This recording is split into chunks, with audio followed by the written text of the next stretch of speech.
സംഖ്യാപുസ്തകം 36 അധ്യായം.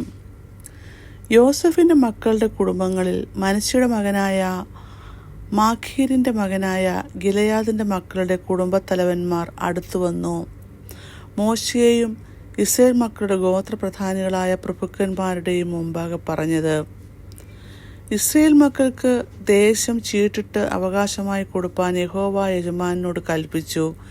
ഞങ്ങളുടെ സഹോദരനായ ശിലോഫഹാദിൻ്റെ അവകാശം അവൻ്റെ പുത്രിമാർക്ക് കൊടുപ്പാൻ യജമാനന് യഹോവ കൽപ്പനയുണ്ടായി.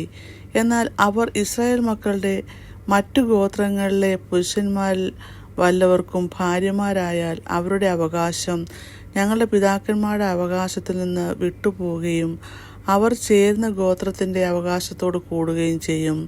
ഇങ്ങനെ അത് ഞങ്ങളുടെ അവകാശത്തിൻ്റെ ഓഹരിയിൽ നിന്ന് പോയിപ്പോകും. ഇസ്രായേൽ മക്കളുടെ യോബേൽ സംവത്സരം വരുമ്പോൾ അവരുടെ അവകാശം അവർ ചേരുന്ന ഗോത്രത്തിൻ്റെ അവകാശത്തോട് കൂടുകയും അങ്ങനെ അവരുടെ അവകാശം ഞങ്ങളുടെ പിതൃഗോത്രത്തിൻ്റെ അവകാശത്തിൽ നിന്ന് വിട്ടുപോവുകയും ചെയ്യും. അപ്പോൾ മോശ യഹോവയുടെ വചനപ്രകാരം ഇസ്രായേൽ മക്കളോട് കൽപ്പിച്ചത്: യോസഫിൻ്റെ പുത്രന്മാരുടെ ഗോത്രം പറഞ്ഞ ശരി തന്നെ.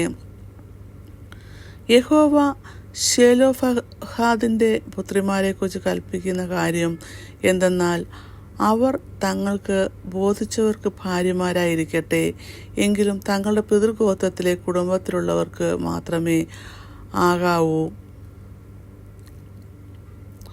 ഇസ്രായേൽ മക്കളുടെ അവകാശം ഒരു ഗോത്രത്തിൽ നിന്ന് മറ്റൊരു ഗോത്രത്തിലേക്ക് മാറരുത്.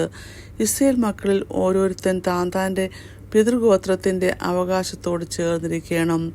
ഇസ്രായേൽ മക്കൾ ഓരോരുത്തർ താൻ്റെ പിതാക്കന്മാരുടെ അവകാശം കൈവശമാക്കേണ്ടതിന് ഇസ്രായേൽ മക്കളുടെ യാതൊരു ഗോത്രത്തിനും അവകാശം ലഭിക്കുന്ന ഏത് കന്യകയും തൻ്റെ പിതൃഗോത്രത്തിലെ ഒരു കുടുംബത്തിൽ ഒരുത്തന് ഭാര്യയാകണം.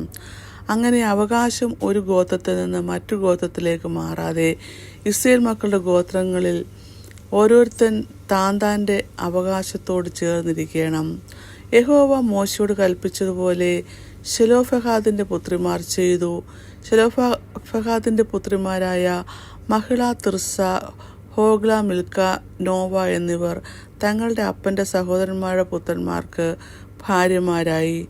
യോസഫിൻ്റെ മകനായ മനശ്ശെയുടെ പുത്രന്മാരുടെ കുടുംബങ്ങളിൽ അവർ ഭാര്യമാരാകുകയും അവരുടെ അവകാശം അവരുടെ പിതൃകുടുംബത്തിൻ്റെ ഗോത്രത്തിൽ തന്നെ ഇരിക്കുകയും ചെയ്തു. യെരിഹോവിനരികെ യോർദാനരികെ മോവാബ് സമഭൂമിയിൽ വെച്ച് യഹോവ മോശ മുഖാന്തരം ഇസ്രായേൽ മക്കളോട് കൽപ്പിച്ച കൽപ്പനകളുടെ വിധികളും ഇവ തന്നെ. ഇങ്ങനെ 36 അധ്യായം അവസാനിക്കുന്നു. സംഖ്യാപുസ്തകം അവസാനിച്ചു.